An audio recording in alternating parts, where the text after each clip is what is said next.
Patrick Scott Armstrong is the mind behind the runaway YouTube channel VETTED. And if you watch my show, there's a pretty good chance you've seen Patrick's work because this guy is at it 7 days a week. He does not miss a day, like clockwork. He is like a machine. And if I'm honest, one of the reasons I work so hard on my channel is because I see the way Patrick does it, and I'm like, this guy is killing it. So I got to turn up the heat. He's also a hell of a nice guy, a great conversationalist, and the host of another hit podcast called Lone Star Plate, where he's interviewed over 300 celebrities, musicians, whistleblowers, politicians, you name it. In fact, it was during an interview with filmmaker James Fox about his thought-provoking documentary Moment of Contact that Patrick was inspired to launch VETTED. We recently sat down, we got into all kinds of stuff. We talked about Dr. Greer, we talked about disclosure, we talked about UFOs, UAPs, we talked about legislation. We talked about the craziness of social media and the shit show going on over at Reddit. It's a fascinating conversation. I know you're going to enjoy it. If you're not already a subscriber, please consider subscribing. It really means a lot to know that you're here. Don't forget to like and share this video. And now I hope you enjoy this conversation with Patrick Scott Armstrong. So we're recording now, but a minute ago, I was just telling you the first time you came across my radar was about 5 months ago. And I think when did you launch VETTED? Was it about 6-7 months ago? We launched VETTED officially. The first video was posted like the middle of June, end of June, somewhere in there. June. Okay. And since that time, your channel is going like hypersonic and it's awesome. And I've watched you grow this thing. And I know that it takes a tremendous amount of work to do the kind of output that you're doing every day. What brought you to this point where you had this aha moment that you were going to launch this channel and get into this space and explore it? Yeah, man. For those watching, yes, I'm Patrick with VETTED. Run a toy train YouTube channel. No, I'm just kidding. Yeah, UFOs, aliens, right? I think just the average person that is just living their life. All of a sudden, the last few years, they've been hearing more and more murmurs about UFOs and aliens, more than so before, I feel like. So it's just kind of out there, and your average person is sort of getting into the subject. And I think that's just what brought me into it, is just this, just an average guy like yourself, Clint, right? Like, we just want to know what's going on. I'm not an ex-military guy. I've had no experience. I'm not a reporter. I'm not. It's just a, simple man's journey to find out what's going on and learn about this topic, right? I also want to make sure I have fun with it as well. I think that's an important thing in this community, that it's serious, and I get it, but I also like on VETTED, I like to have a little fun with it because of the output every day. It's a lot to look at, and there are some ridiculous stories. What do you want me to say? Regardless if it's true or not, just on its face value, some things just sound funny, but yeah, man, that's really it. Just like inspired by all these recent developments, of course, the 2017 New York Times article, and specifically, like I name on my channel is my interview I did with James Fox on my other podcast, Lone Star Plate, about Moment of Contact, the Brazil's Roswell, if you will, and just hearing him so passionate about it and the story, and I love the documentary. Again, to me, whether or not you think it's true or not is moot, in the sense that it's just a well put together piece, in my opinion. And yeah, that really got me like, okay, I want to dedicate like a lot to this and find out what's going on. And that's really it, man. Just comes from a kind of a simple place, right? Just curious more than anything.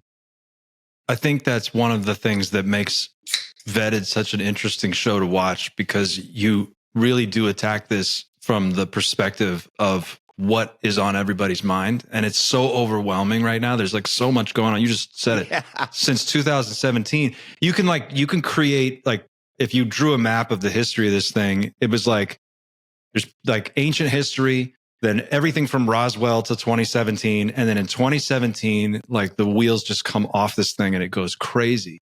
Yeah. And with VETTED, you're doing something really unique, and you're covering these events every day, like clockwork. It's like I don't even have time to keep up with anything. It's crazy. And the amount of work that you must put into this channel is phenomenal. And so that makes you one of a very small number of people who has a 360-degree view of kind of what's going on at any given moment. And I wonder, like, if you had to describe where we're at right now for somebody who's just coming into this and they're like, what is going on? How would you describe it? Like, where are we in the history of this thing? What changed in 2017? What's going on now? That's a good question, man. And I think that's a question you get from a lot of people that are into this, right? Or let's say for me, for instance, let's say a friend or family member finds out, all right, I'm into this. Okay, what's the first question they're going to ask me? Is the question you just asked, right? That's the question really everyone wants to know. If you're talking to somebody on a subway, on a plane, and whatever, right? That's the question. Well, what's going on? Like, what is going on? Like, just break it down for me very easily. I mean, honest truth is that, I don't know if I'm any closer to the truth than I was when I began. And my journey is very new. But look, I've asked James Fox, Nick Pope, these same questions that have been in it a long time. And they're in the exact same places they were when they started, meaning they don't know what's going on. Like, you can think and you've heard stories and there's a lot of smoke, but right, we still have yet to see the actual evidence. So yeah, man, I mean, I just say, I don't know what's going on, but I say there's a lot for me that is worth investigating. That's literally what I say, right? Like, I don't know what's going on, but there's a lot to look into. Like, there's a lot of smoke, and that seems odd. So this idea that, like, oh, it's all bullshit. That's just not possible. Okay. Now, what that thing is that's there, right? What's the lump under the skin? We don't know. I don't know. I'm not saying I do, but there's definitely a lot of smoke to be looking into this. Hence, Vetted and what you're doing and what a lot of people do. Like, I definitely think there's something worth looking into. This idea that it's all bullshit it's just nonsense to me.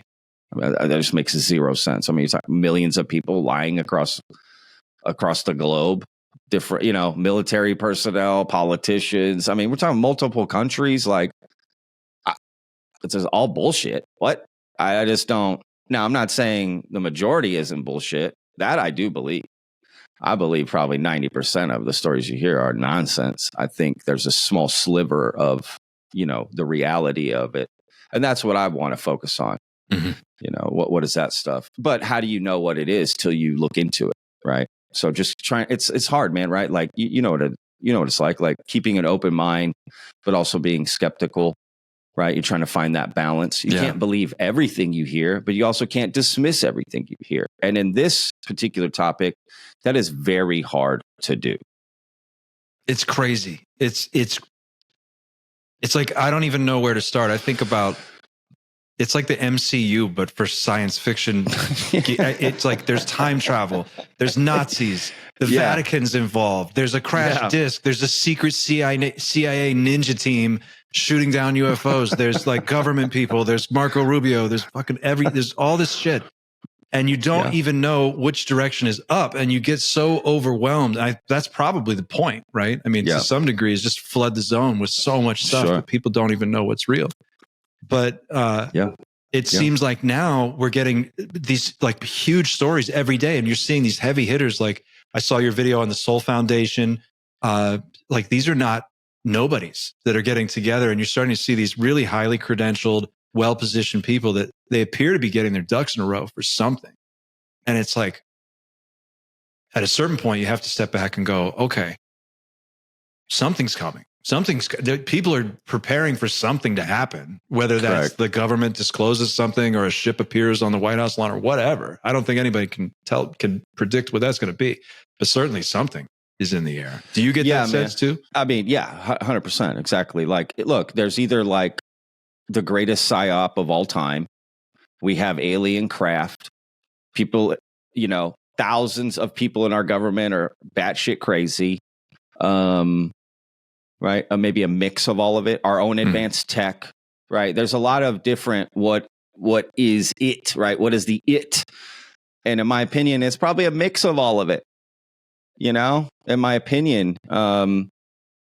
Look, the truth is, I think a lot of promises and expectations have been made recently, unlike any other time during this, movement, if you will, right, of UFOs in the last 80 years. So look, the honest truth is, if in the next 5 years or even less, I know people want that, but let's just give it an extreme. If disclosure hasn't happened in 5 years, let's be real. People are going to call bullshit on all these people. Like, what the fuck? David Grutt, if nothing comes out, I just don't see how this industry survives, to be honest. I know new people will come in, but again, testifying to Congress, David Grush with this whistleblower, that's the best chance we have. If it's not coming from that, I don't know. That would be, again, there's just too many people saying too many things and putting dates, right? And there's nothing left. They've pushed the goalpost so far, right? Fourth hand, third hand, second hand, first hand. Where do you go past that? Where do you go past the guy that's touched the craft, been inside the craft, worked on the craft, or seen an alien, worked on it, right? Where do you go past that? That's it. And they're saying those people are coming. So, you know what I mean? It's showtime. It's either going to happen or it's not. And people are going to be very upset if it doesn't, because they've been saying it's happening. They're going to come out anyway, right? Just catastrophic disclosure. So there's no longer a reliance on waiting for our government to do something, because we are being told it's going to happen regardless, right? It's coming regardless. So, okay, I'll just wait. I have no problem giving people the benefit of the doubt. And, you know what I mean? I'll wait. Okay, no problem. But if that time comes and if you keep pushing and pushing back, yeah, people are going to get upset. And I think rightfully so. If you had to guess, based on all of the news that you absorb in the day-to-day operation of Vetted, what you're seeing, do you get the sense that, it seems like there's a group that's breaking free from inside that's trying, the calls are coming from inside the house. It's with all these whistleblowers coming forward, it just seems like that's the straw that's going to eventually break the camel's back. And like you said, they've promised this so many times, and it seems like 2024 is kind of the make or break year. Do you have a sense of where all this is coming from, or is this just a group of people who are trying to get famous off of this? It almost doesn't make sense that they would just be that simple. Yeah, that's a great point. That's a great point. Yeah. Again, it's you had David Grush. There's a guy who walked away from his pension, who walked away from his career. He didn't even have his 20. And then he's 36 years old and he walks away. He's almost a colonel, and comes out and says the craziest shit you've ever heard in front of the whole world. And it's now you're that guy.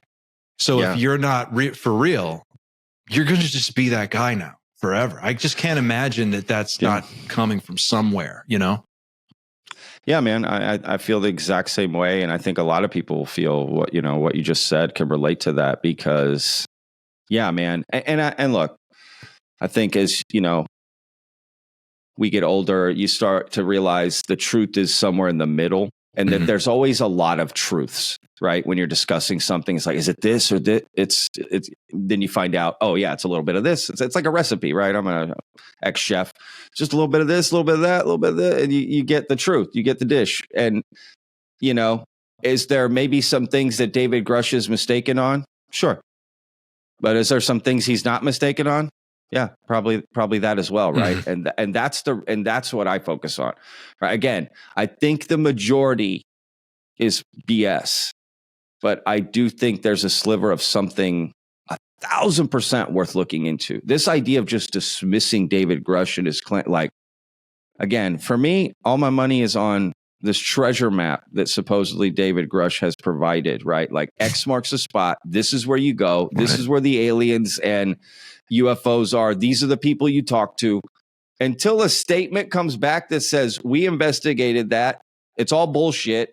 I'm here because they haven't said that. Why haven't they come out and said no, David Grush is bullshit? They haven't done that. In fact, the latest private little hearing they had, they were like, the claims we heard about had validity. I mean, the majority of them. What's the majority of his claims? Aliens and UFO shit. Mm-hmm. Hello. I mean, again, that was the Inspector General, right? The Intelligence Community, man. ICIG, said that. Exactly. So anytime you think oh, this is all nonsense, something happens that sort of pulls you back in. You know what I mean? And again, I just think there's definitely something here worth looking into. But yes, these people, again, we're going to want, we have a ticket to the show. If that show doesn't come, we're going to want a refund. Right. It's that simple. So these people, like you said, it would be very odd for David Grush to come out and be that guy, like you said, exactly like that, because I agree. And then spend the rest of his life you know what I mean? Oh, it never happened. We never found out. It would be like Bob Lazar all it's over crazy. again. Yeah, but not even right. He just a totally different scenario. And this, he went, like you said, he told the whole world. He went testify before Congress. His educational record is completely verifiable. His military record, right? There's, you know what I'm saying? You can check his background. And again, he's saying he has evidence. So just look at it and say it's bullshit or not. But they won't do that. In fact, again, like I just said, the one thing they keep saying is there's some validity to it. Now, what is that validity? I don't know. But it's I'm here for like it. you said, it almost doesn't even matter, right? If you take, let's just say 10%, let's say 90% of it's bullshit. Pick your 10% that's true. What 10%? Anti-gravity, time travel, aliens, exactly. Nazis, a flying disc, any 10% you pick, even 1% is crazy. I agree. Yeah, man. I agree. What do you think? Where are you at with this? The first question you asked me, where do you think we're at with this? Oh man.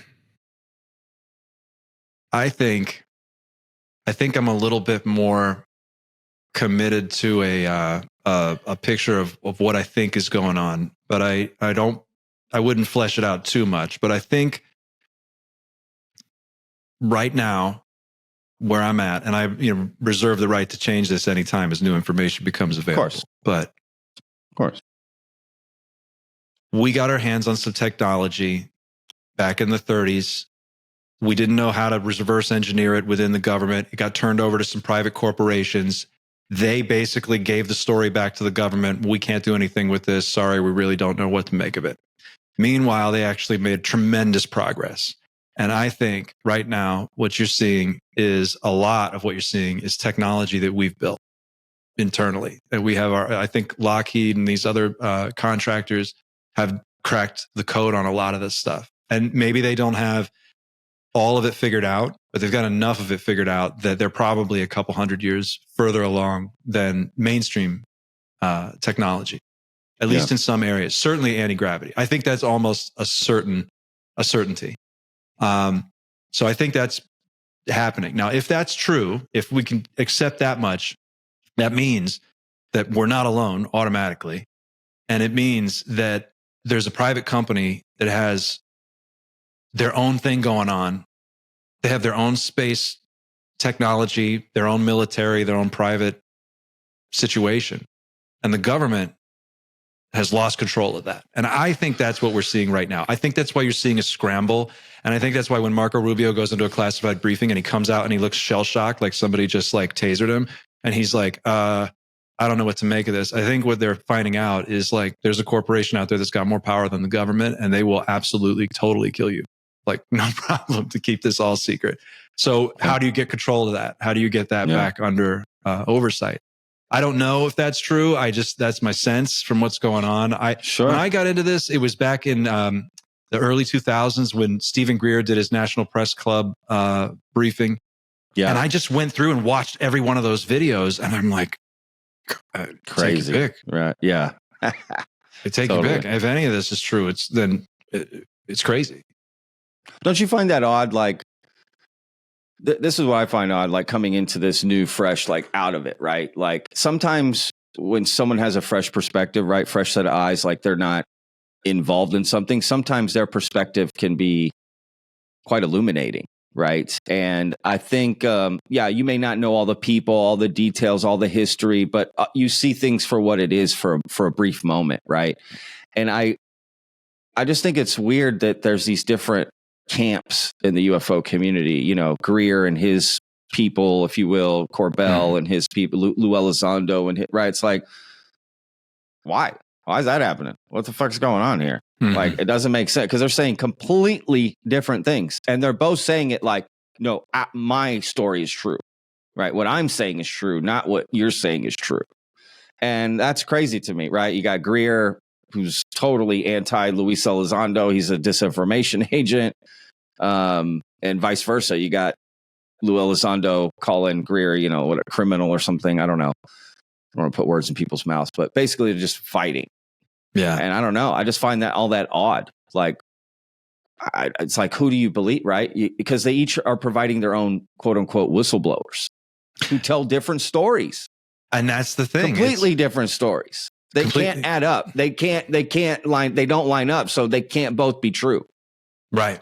So it's like, as the average person, like, what do we do? You know, I think like the way I tackle it, and this is just my way, is I step back. I try to get the 30,000 foot view, and I go, okay, if everybody's got a piece of the puzzle, if you put them all together, like, what's the common theme? Like, what are the common themes? The common themes seem to be runaway corporations, super advanced technology, aliens are involved somehow. So like wherever now, whether those aliens are coming from inside the planet under the crust or some cave thing, or they live on the moon, or they're coming from another dimension, it almost doesn't even matter. It's like that much. I think you could go that far, and you could say, because you just look at the people putting their reputations on the line, and they're like, you know, presidents have said this, senators have said, astronauts have said this. These are people in their 70s who have built a legacy, and they have a name to protect. They have family, and they're like, you know, what is it? The Canadian Defense Minister, Paul Hellyer. And he says stuff that I like. Every time I watch this stuff, I have to stop and like really do a reality check and just go, whoa, is this for real? But he said stuff that if he's making it up, he's really tarnishing an amazing career with a bunch of crazy bullshit. I don't understand why somebody would do that. No, I agree, man. It's look, the idea is like, are we alone in the universe? Right? That's one question. And if you say yes to that, then you go, okay, well, have we been visited here? Right? And that's the bigger question. And that's why it can be easy to accept the second part because you believe the first part, right? You're like, well, I think there's aliens. So therefore, have they come here? Yeah, that seems likely, you know. Okay. And then you hear this stuff, right? And you start to imagine, the truth becomes, well, but you don't have any evidence. And I do it too, right? We say, well, why would he lie? He has this credential. Why would he lie? Therefore, he's probably telling the truth, right? And I get that. Because that's honestly a primal thing that we do, right? Like we need to have, we can't, we got lie detectors. We can lie detect everyone in our lives. You know, it's impossible. So we use those sort of intuition. And that's one of them. And that makes sense. But when you're dealing with something, in my opinion, that's so just massive, again, trying to answer one of the greatest questions that humanity has ever had, I think I need more than that. I get the whole, why would this guy lie? But I'll say this, there's definitely been proven throughout history that people lie. And even people that have, presidents lie, right? Leaders lie, like politicians lie, military people lie. Like people just lie, I lie, you lie, we all lie. And a lot of people are just crazy. Like they just believe some people crazy. Are. Yeah. Some people are. But, and that's also something, like what is crazy? Like, what does that mean? Right. Like someone will say, oh, that's crazy. How can you believe aliens haven't landed here? You idiot. Like, what? You're crazy, dude. It's like, and then they turn around and go, so anyway, Big Bang, everything started from nothing. And you're like, what? You're willing to have that conversation, but you can't have this conversation over here. It's the same thing in the UFO community when someone goes like, oh, remote viewing's bullshit, dude. So anyway, interdimensional time traveling aliens. And you're like, yeah, DMT hyperspace. You're like, Sure. what, dude? That's okay. But someone that says they can remote view, I mean, in my opinion, like it's kind of like, yeah, you got to have an open mind. And at the end of the day, to make the leap to this is real and I 1000% believe it, I'm sorry. I need the best evidence I've ever seen in my life, because I don't want to rob myself of the actual moment of knowing we're not alone in the universe. Now, do I think we're not alone? Well, of course. I think probability, blah, blah, blah. I could go down the road, right? I just don't believe that. But I don't know for sure, right? I don't know. So I don't want to rob myself of that moment of finding out for real. You know what I mean? I don't want to cross the finish line, start celebrating before I even got there. I want to reserve that moment and have that be a real moment for myself. But yeah, man, I mean, I think a lot of us, at the end of the day, I am going to need to see something pretty concrete to make that leap. What would it take coming for you? Like, what do you think it would take? I don't, that's a good question, man, because I honestly probably won't know till I see it, if I'm being honest. You know what I mean? Like a video could convince me. I'm not saying, I realize, CGI, that doesn't mean anything. A video could convince me. It just depends the video. An alien being, that could convince me. Yeah, they rolled out one at a press conference, a spaceship that they're at a hangar. Air Force One's in the background, and then they open this hangar behind the president, and he's like, "This is the craft we found in the 30s." Right. You know what I mean? Like, right. Yeah, I'm buying it, bro. I'm not, I don't think our government would come out and say aliens and UFOs are real if they weren't. Like, not publicly anyway. Like take a public position. So I would pretty much buy that. But because you have to be, it's tough because people say the government and like it's one thing and it's like one group for sure. And it's really just so many different groups that are all doing different things. And at every level, the left hand never knows what the right hand's doing. I mean, like just look at the stuff that we know has gone off the rails, the runaway defense spending, so much money being like, they basically have an unlimited money hose and they can spray it at anything they want forever. They print it, right? They're just like, well, print more. Right. And so it's like, would they, I just go by like, what's plausible and what's the most human thing people would actually do? Well, assuming we're not alone, just if you grant that, like if you just go with that assumption, and I'm willing to go that far, I'd say, yeah, we're definitely not alone and they're probably here. I think I'm there at that point. But once we get our hands on one of these things, we're going to point the money hose at it. And we're going to throw brains at it and we're going to put it in a bunker and we're going to try to make money off of it because that's the most human thing to do. And that's what we would do. That's true. And I think probably back in the early beginnings of what we would call the program, I imagine a lot of the people involved are like David Grush. They're upstanding people. They believe in the sort of greater good for humanity. And they probably looked at this and said, we've got to figure this out because these things are here and we have to deal with them. So we have to figure out how to deal with them. We can't let them dominate at everything. We have to have some kind of way to stand at equal footing, toe to toe, at least, or try, right? You have to try. So it would make sense to me that they would immediately start figuring out how to like reverse engineer the stuff. But I can see how quickly that would immediately like turn off into, let's just make unlimited profit off of this thing and run away with it. 100%.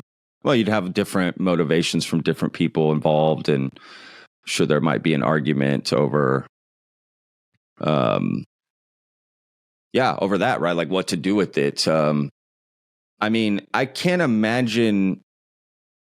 I don't know. This idea that we would be able to reverse engineer the craft is. I prefer. I prefer sort of the line of thinking that we tried and we failed miserably.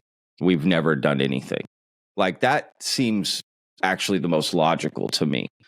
But then again, who knows? Maybe you do crack it. Maybe you do get a little something. You get a few things. I don't know. That's enticing. Yeah, I don't know. I get a little hesitant around the idea that they're so far advanced beyond anything we could possibly understand that they're basically gods. Like for me, that's a hard one to swallow because it just puts us in a position of like, okay, well then I guess you're in charge now. Yeah. Right. Like I guess that's who's in charge because we're obviously surrounded. Clearly, if they're here, they must be everywhere, right? Like there's so many sightings reported every day all over the world by pilots. And I mean, it's just constant. And so you have to go, okay, well, then we should just pack it in. And at this point, like, why not just, come right out with it and tell us what's up? Because it doesn't matter. But it seems more, or at least I want to believe more that, sure, with $40 trillion, 50, 60, 70 years, and probably your pick of the litter of physics students out of any university. I mean, I imagine that you could put together a pretty impressive program. And we're probably not the only ones doing it. The Chinese are probably doing it. The Russians are doing it. Probably India might be doing it. There may be multiple different programs in each country going on at the same time. And maybe each one of them has figured out different parts of it, and then these people that make up these companies leave, they go start other companies. There's cross-pollination. But it wouldn't surprise me if, say, 75, 80% of the sightings that we see are just our own craft, like super top secret stuff. Yeah, absolutely. I actually believe that. I do believe that. And just misinterpreted, right? Anomalies, satellites, other planes, other thing, absolutely. I mean, that has to be true. It can't be all the sightings are real and there's a bazillion I'm sorry, doesn't make sense.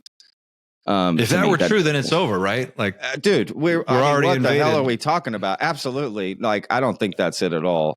Now, again, do I think that there's, a few craft and this and that, and maybe we revert? Yeah, absolutely. I think it's a small sliver.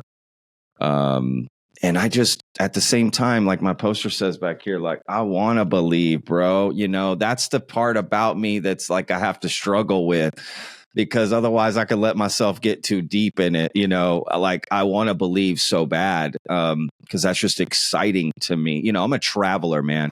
I've lived in other countries. I like to get around, and I'm a curious person, and I love new cultures and learning new cultures. So this idea that, we could interact with other beings from, I know we call them aliens, but that's another culture, right? Another like that. Fuck yeah, that's exciting, man. That is super exciting. And I just want to leave that room for that, right? Like, which would be exciting. I think when people ask me, like, why did you do this? Why are you doing a YouTube channel about aliens? Like, are you sure you want to be out there doing this? Trust me, I get that too, dude. You get it too? Of course. I am just like, look, man, for like 15 years, people bought into, millions and millions of people, a fake movie universe with like Spider-Man and fucking superheroes and Thor. And they spent billions of dollars on this, and they've made tons of movies. And this is a whole universe. Like, what we're talking about here is every bit as exciting and interesting and weird as that. And so even if it's all fake, even if none of this turns out to be real, it's a hell of a story. I agree. And it's amazing. 100%. It's amazing to investigate it. I couldn't agree more, man. I totally agree with that. Do you ever get into the discussions about sort of the like subcategories of the phenomenon, like the abduction issue and any of that? Like, what is your take on that? Do you have an opinion on that? I mean, someone's personal experience is really hard to dismiss. And I would argue, is it even necessary? Is that even something that should be done, right? What does it matter if someone said they were abducted? Like, what, that person needs to be excommunicado over here, like John Wick style, because you don't believe them, right? Like, who cares? Mm-hmm. Everyone's allowed to have their own perspective and their own journey, again, their own experiences, and share them. And if somebody wants to hear them, they hear them. And I think as humans, that's probably one of the most, like paramount parts of being a human is sharing personal experiences like this and thoughts and feel and energy and experience. You know what I mean? Like that's such a campfire thing that we've grown out of and literally created communities, language, right? All of this poetry, art, all from sharing these our personal experiences like this. So like, this is just another facet of that to me. And you have people that again, someone be like, oh, you got abducted by aliens. So anyway, Jesus Christ rose from the dead 3 days after he died. Like, but that's Right. okay. Like, again, I mean, people have religious experiences all day long, paranormal experiences. Who am I to say man, I'll listen. If it's interesting, I'll listen. And I'm not judging either way. I'm not here to say if it's true or not. How am I to know? Like that? That's not even the point of me listening. It's just, it's interesting. And I honestly, above all of anything, that's my favorite thing to hear are people's personal experiences with what happened. Now, with that said, on Vetted, I've done many videos of showing a clip of someone detailing their personal experience. And I ask questions about, well, how did this? And how was this? And how was that? Some people get offended and like, oh, you're questioning him. And I'm not questioning. I'm just asking details that I would find interesting because I find this story interesting. So I want to learn more details about it, So yeah, I like hearing people's personal experiences of what they've been through. I'm not here to say whether it's real or not. How the F do I know? I have zero. I've had no personal experience, right? Like you always hear that. I'm sure you hear that in the comments, right? You'll hear somebody say, well, I don't care what so-and-so says. I know what I've seen and what I've done, right? So it's like a lot of people, they don't care what disclosure, what somebody's story is, what this got, what that. They know the UFOs they've seen or the alien interactions they've had, and that's all they need for that to move forward, But yes, no, I've never had any experience in life that I couldn't explain. And I was a Sunday school teacher for a few years as a Baptist when I was 18.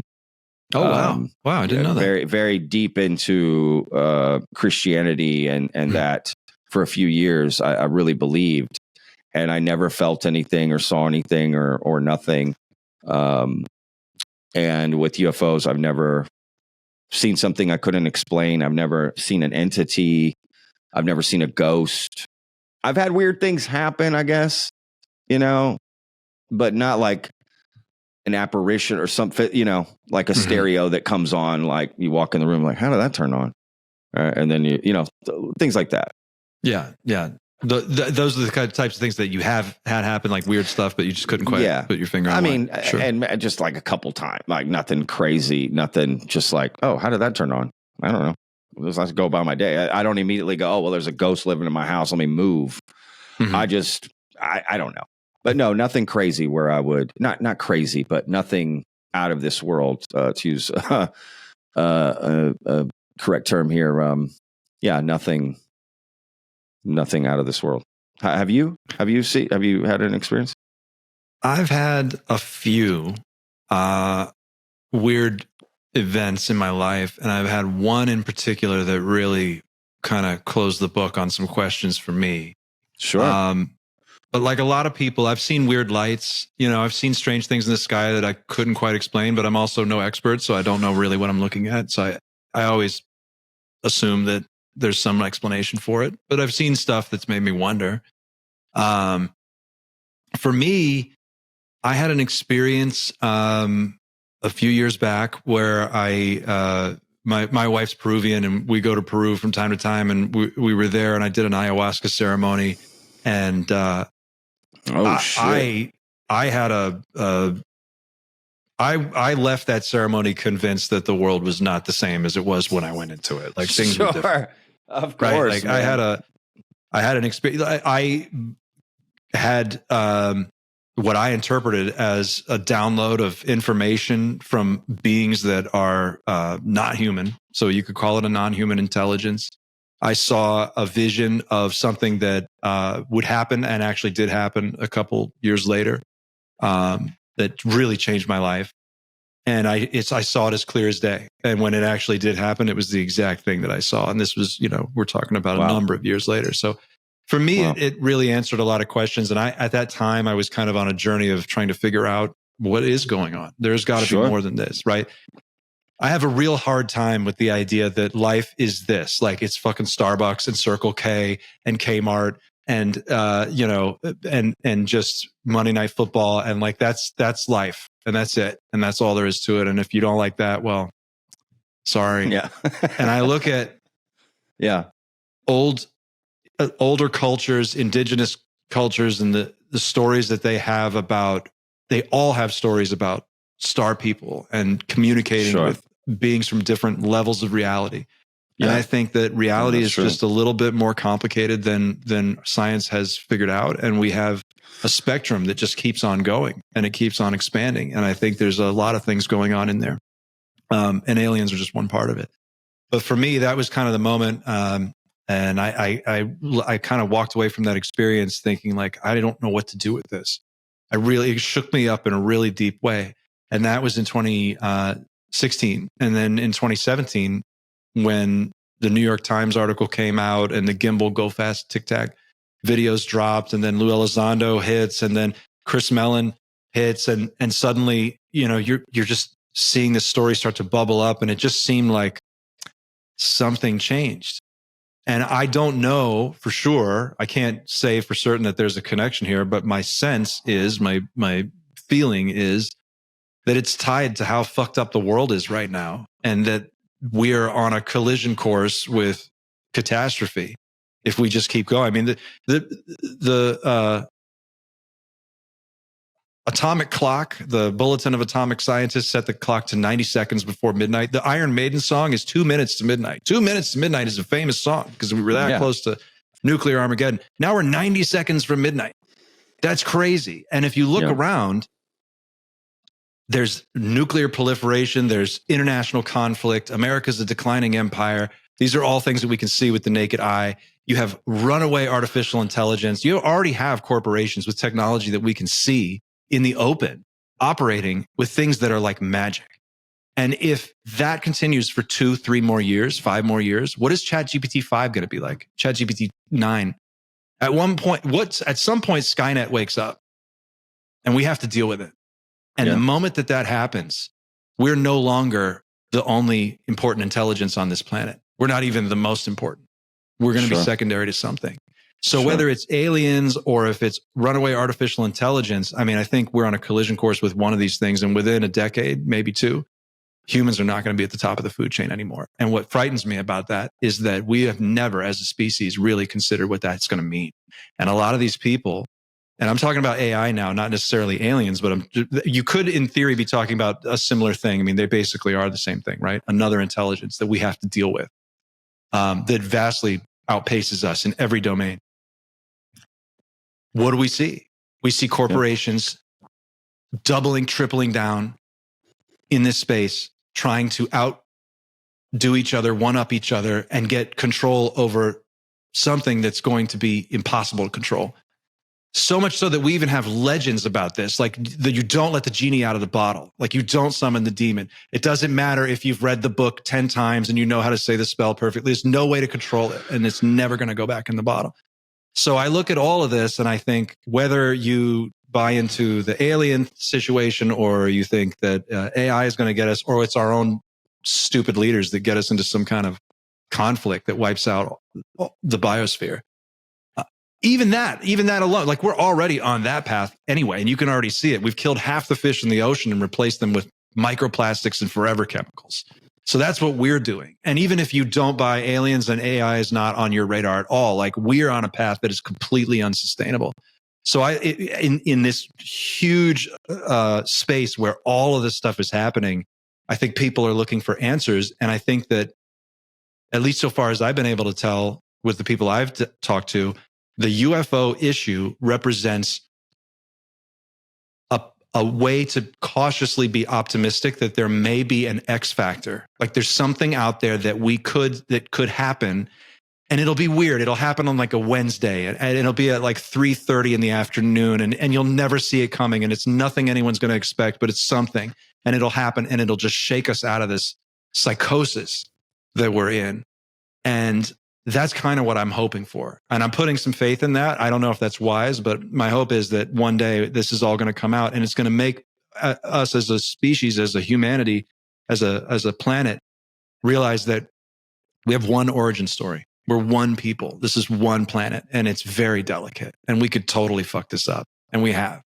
And maybe the technology is there that we could make a quantum jump, and we could, let's just say, right? Let's just assume for a second that they have the craft, they have a craft, just one, and they made a little progress. Like just they figured out a room temperature superconductor, which we're almost about to do anyway. So it doesn't even have to be, I'm not saying like go to time travel, just the tiniest little jump. Sure. And maybe that's in a room somewhere. Maybe it's a fusion reactor the size of a vending machine.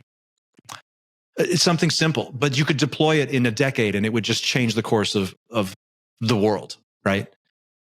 That could be it. And I'm hoping that that kind of is. And actually, it's funny because one of the things when we first met, and one of the first time you reached out to me, it was with, I only have one video that's even close to like the number of view counts that you get. So it's my Sheehan interview. And he said in that interview, you had reached out to me about that. And we kind of became friends at that call. But in that interview, one of the things he said was, the people at the top of this conspiracy are the same people that you're going to find at the top of the international banking cartel. That's who owns all the shit. Yeah. And they have a very, very vested interest in hanging on to the system that's put them at the top. And this is what he said. He sat across the table from some of these people, and they flat out, straight up told him, we'll let the technology out, but we have to have control over it. We have to be able to like own it. And that's the deal.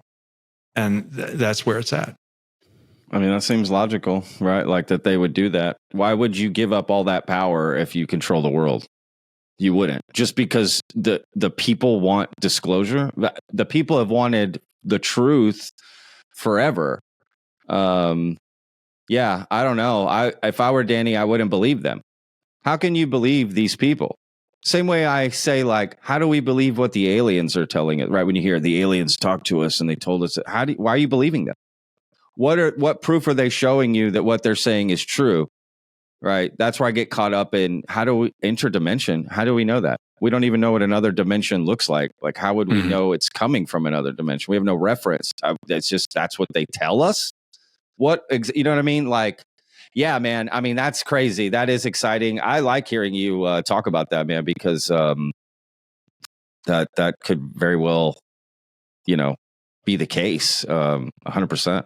Yeah, you got a good line of thinking on that. So your viewers should be happy tuning into your channel to hear you talk like that. I think it's just the world the last couple of years has proven to be so crazy. I don't think anybody really I mean, we're pretty close to the same age, I imagine. We're probably, I mean, I was born in 1980. Yeah. Oh, I'm older? So wow, I'm 79. Are you 79? Yeah. Wow. But right? Like we're the last generation. Age. Yeah. We're the last generation that understands what life was like before the internet. Sure.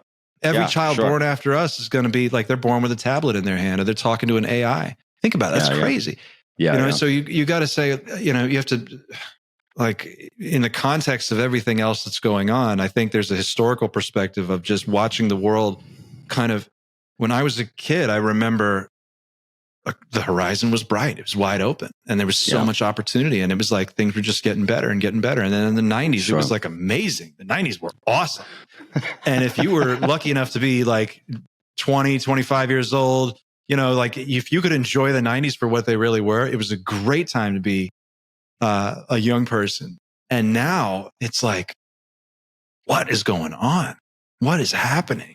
It's like the wheels are coming off and this whole planet is just on fire. And I've watched it and I'm just very dismayed about it, No, but I hear you, dude. The social media shift and internet shift is been interesting to see. To be honest, like I would not even be on social media if it wasn't for like what I do. At all. I would have no accounts. I wouldn't care. but I have to for what I do. But just because of that, it's this impersonal thing that I'm just not used to. I didn't grow up with it, and it's very difficult. Like, dude, I'll get on Reddit, like I'll post the stuff from Vetted, and first of all, Reddit fucking hates me. Like, bro, they hate me too.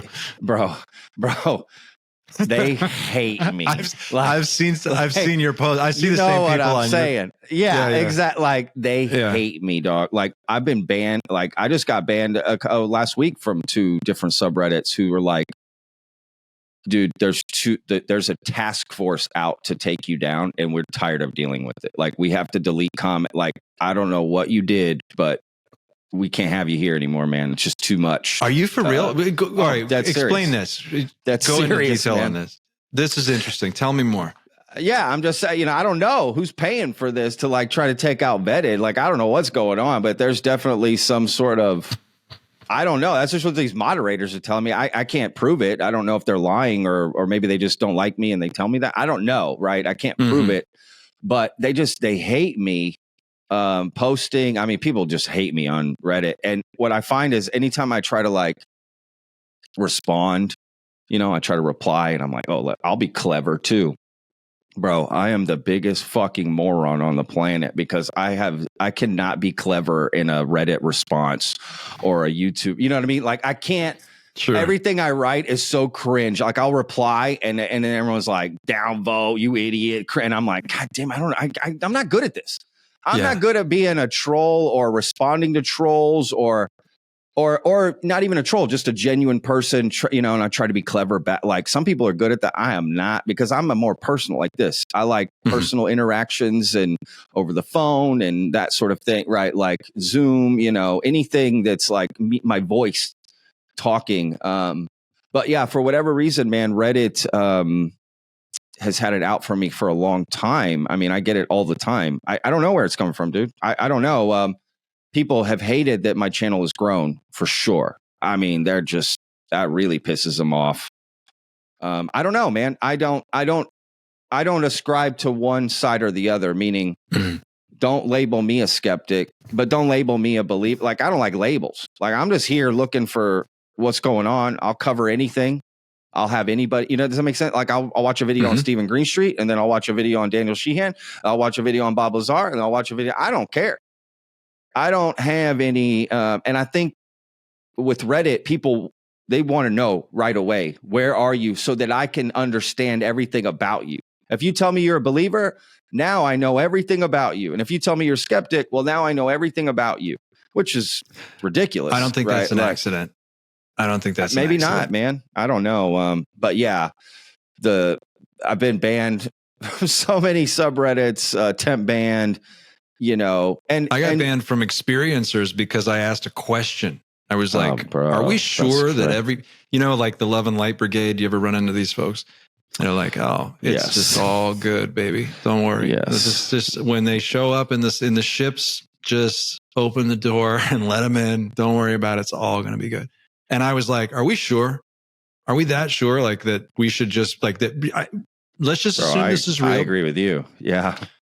I have questions, right? Like, I have questions. Like, if any of the abduction stories are real, and you're talking about things that come into your house, that walk, into your bedroom at night, take people out of their room, like do experiments on them. What are you talking about?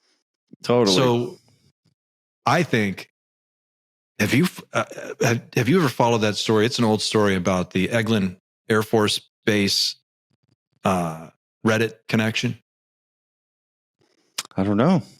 I don't know. A few years ago, there was a story that Vice looked at the most Reddit addicted city. Oh no, okay, never mind. This is a different story then. And it's an Air Force base. Yeah. And they figured out that they're running bots. They do have a team, and it works out of that base. And that's what they do. They basically monitor social media, and they try to steer the conversation. Really what they try to do is destroy the conversation. And they do that by making people take sides. Oh, well, this guy's full of shit. That guy's full of shit. Oh, well, you don't know what you're talking about. And they shatter it. And so there's no consensus. Correct. And so it doesn't matter if your channel is covering Green Street or Stephen Greer or whatever. It matters that your channel's growing, and that's a problem. because people are Correct. talking about it.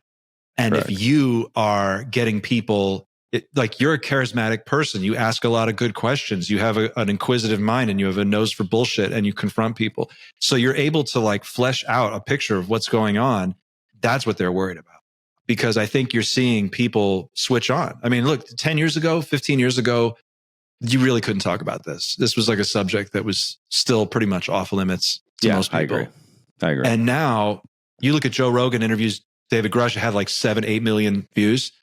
We're talking about this thing's gone mainstream at this point. Yeah. New York Times, Joe Rogan, the most popular podcast in the world, biggest newspaper in the world.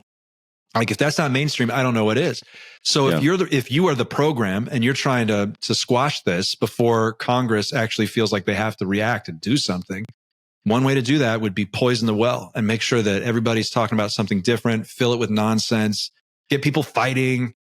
And so I see it when I look at like Reddit, I'll see stuff that I post. I've seen your posts too. And you look at the accounts that are posting all of the negative comments, they're 15 days old, 20 days old. Yeah. I mean, I've seen it on yours. I have seen it on yours post too. The same people that have gone or like, like you said, accounts just like, I've seen that too. And you'll post a video that's 40 minutes long. 90 seconds after it's posted, they downvote it to 0. And I'm like, how did you watch that? How could you possibly know what you're looking at before? And then I'll look at the same forum, the same subreddit, and it's a picture of an alien that looks like a 4-year-old drew it, and it's voted up 1,800 times. Yeah, and it's like, I met this alien yesterday, and we had, Correct. Correct. I agree. And so, I know how it sounds. I know how crazy it sounds. But if you just step back and you really just look at what's happening, it's kind of obvious. Look, I'll be honest. Like if I'm being frank, like, fuck it. I'll just say this. I wasn't sure if I was going to bring this up publicly, but I'm not. It's not anything I'm going to talk about on my channel. So I'll say it here. There's a popular subreddit called UFOB. You've heard of that one. I think you post in there too. And they probably did the same thing to you, which is they invited me to post there and said, I will make you an approved user. So bring your content. Because they were not on my radar. I wasn't posting there. And then they invited me. They're great. They're one of the few really good ones. Well, I guess, we'll see what you think after I tell the story. Okay. All right. I don't want to speak too soon. So, I mean, they could be great to you. This is my personal experience, right? So a week ago, they're the ones that told me there was a task force coming after me. And they were like, dude, what's wrong with, like, what the hell's going on, dude? Like, we have to delete. They're like, we've never seen anything like this. You're the only person that this happens to. It's crazy. What in the hell? If so many people, every time you make a post, immediately within seconds, it is being attacked. I'm like, how do people know? And on YouTube, it's getting like 35,000 views in like 2 hours. It's crazy. Yeah, your stuff blows up. It doesn't make any sense. On Reddit, it just like the bots hit it, right? And so they tell me all this stuff. Okay. I'm like, well, what do I do? Do you want me to keep posting here? I don't need to, like you invited me here. No, okay, well, whatever. So then last week I posted this video about Jeremy Corbell and the Timber Chat Project Unity fiasco. Did you hear about that? Like, he went on a podcast. I just started watching that video. Yeah, real quick. Is this the one where they were viewers? Like, no, go ahead. What were we going to say? Go ahead and set it up for the viewers, because I am still catching up to some of this stuff. You're way faster than me. I can't keep up with all the stories, but set this one up. Yeah, essentially, Congressman Timber Chat went on a podcast called Project Unity, and there was a clip floating around on Twitter where he basically was like, "Hey, there's people out there that are disinformation agents. They don't know it." He specifically used the word, "They're fraud. They have a big following," and the host was like, "Oh, I know. Do you want to name names?" And Timber Chat's like, "No," and then the host is like, "I think I know who you're talking about," but they never say a name. Well, after that comes out, that host goes in the comments and is like, he's talking about Jeremy Corbell and says it several times, like across Twitter, across YouTube. So he calls out Jeremy Corbell. So I make a video on it. Well, for some reason, just my title and thumbnail really pissed people off. And the guys at UFOB pull my post, mute me for 3 days, so that I can't respond, like, "Hey, why'd you pull my post?" Right. And then, so I have I wait till the mute's over. I message them, hey, what's going on? Oh, I muted you because I knew you'd complain about us pulling your. I said, complain? I've never complained to y'all. What? Like, what are you talking about? And then this other guy jumps in, this other moderator, like there's a bunch of moderators. He's like, hey, this is an intervention. We want to make sure your titles and thumbnails and content of your video is something we support. So we want you to change all that so that we could, for this subreddit. I'm like, you want to control my YouTube? You want to control my titles, my thumbnails, and the content of my videos? Like, are you crazy? I said, man, this is so unprofessional, y'all. And they just call me like a piece of shit. My shit's a piece of shit. All my stuff's, I have the receipts. I have the messages, dude. So like if they try to come out and be like, that's bullshit. Oh yeah, here it is. And I just thought, what the fuck is going on? I said, dude, y'all invited me here. I'm not, because every time I'd post, there'd be people commenting, why are you posting here? Get mods, get up. And they would never come in and say, hey, we invited him to post here, y'all, right? I had to keep defending myself over and over. And I just said, you know what, y'all, this is too much trouble for me. Y'all are trying to literally take control of my YouTube. Like, are you crazy, man? That's my YouTube. I'm not telling y'all how to run y'all subreddit. Do whatever you want. I got my own issues with your subreddit. They also told me one time, hey, we only allow things that I put a video of, I don't remember who it was. I think it had Mick West in it or something. I don't know. I can't remember the video, but they're like, no. We only allow videos that support the belief of aliens and disclosure. Anything contrary to that, we don't want in the subreddit. Okay, no problem. Oh, okay. Well, that is in their of course description. Yeah, sure. Yeah, that one. Do their own thing. You can't go in there and be like, this is all bullshit. Like they just don't have time for that. Yeah, that's their thing, right? They want. I would describe it as an echo chamber, but I also understand a safe place to discuss the things you believe in, right? So I can see both sides, right? I can. Sure. And that's fine. That's fine. No problem. And I think they just took that and kept getting mad at, they just weren't liking my videos even though they wouldn't watch them. Like you said, they hadn't even seen the video and people were already judging off title and thumb. I'm like, dude, you need to watch the video. Like before you're judging me and asking me. But I just was so angry that they asked me to take control of. They wanted to approve they wanted to change again. They wanted me to change my titles, my thumbnails, and video content to match. They wanted final cut on all your stuff. Sure. Yeah, it's like, dude, I've never in my life has anyone ever asked me that. Like I couldn't believe that they were doing that, and then they were just trolling me, dude. The moderators were trolling me, and I was blown up. Dude, I'm telling you, it blew me away. I just kept telling them, listen, y'all, this is so unprofessional. I don't think you guys realize how unprofessional this is. Y'all invited me here. Y'all treating all content creators like this. Like, how far do y'all think you're going to get by treating people that you invited to come here and post? If you don't like what my posts are, just say, hey, man, I don't think your videos are for our subreddit. So, you know what I mean? That's all you got to say. Not, hey, why are they trying to control disclosure? Why are they trying to control the message? Why does that make sense? Like they say, totally. It's not for the good of the, like you're not helping the subject. You mean reporting on what happened? My job isn't to control the narrative or push people a certain way. I just report what happened. That's it. I'm not, you know what I mean? It's like XYZ. It's like looking at a color on a wall. You go, that's green. It's not my opinion. I'm not, agreeing or disagree. You don't agree or disagree with it. It's green. So it's the same thing. And I think a lot of subreddits are like that, dude. I wouldn't trust any of the UFOs, alien. Like I just wouldn't trust any of the things UFOs that go out and there. Aliens are really all bad. The bots, dude. They're so bad. And the UFOB, look, that's just my personal experience. Other people may have had better experiences with them. Like you're saying, you like them, no problem. Hey, I'm not trying to my experience, change your issue with them. You know what I mean? I'm not trying to influence anybody's experience as far as that, but that's just my personal experience.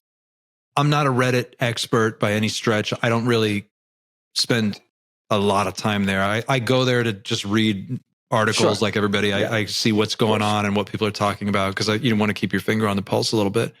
But I think my experience with UFOB has been that when I've noticed bot activity straight up on my account where people come in, I only noticed it there recently in like the last 3 weeks. prior to that, I didn't notice it very much at all on UFOB. Aliens, UFOs, and some of the other ones, I would see bots they swarm you. Like you get a post, you put it in, and like you said, 10 seconds after you post it, it's downvoted to 0, and there's 12 comments, and they're all negative. And there's just no way that's organic. And all of that counts are 30 days old, and they've got like 10 karma. It doesn't make any sense. In UFOB, when that started to happen, a couple of the mods would step in. If I reported a comment, I'd be like, this is obviously breaking the rules of the subreddit. They would pull them. And I've actually seen them like crack down on a few of these accounts. So to the extent that I've had an experience there, that's been my experience. So I've had, I haven't, but I have seen bot activity there. And I don't think it's a stretch at all to think, I mean, look. They want the bot activity, dude. Like they didn't want to ban me from that subreddit. Why? Because they want all the numbers. Just like on your YouTube, you're not going to block people from your YouTube. You may remove their comment or this and that, but you don't want to block. You want the view. You want the thing, and they want the same thing. They want that number at the top, 80,000 people. Like they're not going to get rid of anybody. So they want bots coming in. It just helps them. It does. I hate to say that, but the bots, those numbers inflate, their numbers. So, and if you're selling ad space, sure. Yeah. Yeah. You want that stuff. I mean, they claim, right, we got 140,000 subscribers across all platforms. And yet like, that's why they say that, right? Because of those numbers. But look at what David Grush said. I'm not saying every mod on UFOB is whatever, just the mods that I dealt with, which was like 2 or 3. I don't know their names. They didn't put their names. The other thing. Anybody can apply to be a mod, including people with nefarious reasons 100%. For doing so. Dude, I really think the mods are some of the ones you got to worry about. Now, of course, there's great mods. Don't get me wrong. Absolutely, 1,000%. And they have to deal with so much bullshit. I wouldn't want that job for anything in the world. So there's definitely great mods that I respect. They do a hard, it's a hard job. Right. It's like cops, right? It's like any job. It's like chefs. I was a chef. Not every chef is great, right? You're going to get bad meals. There's just some bad mods, man, with bad intentions, and they control. Think about it. They control what goes into those subreddits, man. And they are definitely making sure you're seeing what they want you to see. So if it's like, oh, I go to this subreddit because this is where all the real information and truth is, it's not. Trust me. They are stopping certain things from going in. They're trying to influence certain people. Yeah. And again, it blows my mind, to be honest with you. I just don't trust Reddit.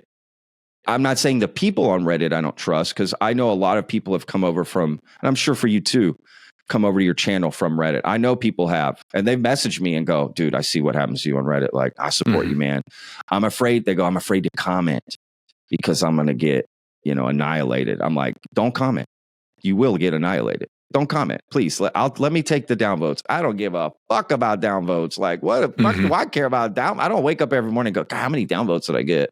Like, oh, my life's so great, I got upvoted. Like, I could care less about that. As long as my channel is growing, I'm building a good community of people that want to have real conversations. That's all I care about. And to be fair, I'll just admit it. I kind of used Reddit in the sense of get me exposure, get me views, bring people over to my YouTube channel. I'm just being transparent. That's exactly why I did it.